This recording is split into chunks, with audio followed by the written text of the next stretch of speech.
പുട്ടിഷ്ടമില്ലാത്ത മലയാളികൾ ആരെങ്കിലും ഉണ്ടോ?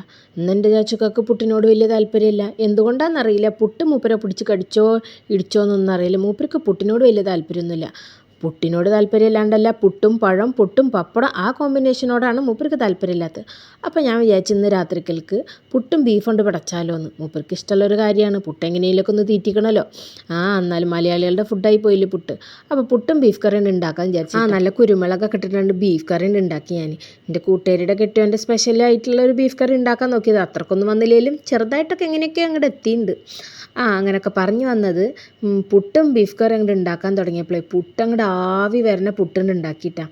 ഇതൊക്കെ കഴിഞ്ഞ് ആ ബീഫ് കറി ആ പുട്ടും കൂടി കൂട്ടി പടച്ചപ്പോൾ മൂപ്പര് പറയാം, എൻ്റെ പൊന്നോ നല്ല ടേസ്റ്റ് ഉണ്ടെന്ന്. അതും നമ്മളുടെ അജ്മിയുടെ പുട്ടുപൊടിയാണേ. അപ്പം നല്ല സോഫ്റ്റ് ആയിട്ടുള്ള പുട്ട് കിട്ടുമല്ലോ. അങ്ങനെ മൂപ്പര് അതുകൊണ്ട് കഴിച്ച് ആസ്വദിച്ചങ്ങോട്ട് കുക്കറിലെ ബീഫും കഴിഞ്ഞ് പാത്രത്തിലെ പുട്ടും തീർത്ത്.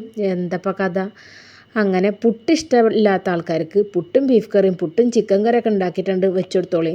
അപ്പോൾ പാത്രം കാലിയാവണത് അറിയാൻ പറ്റില്ല. അത്രേ ഉള്ളൂ.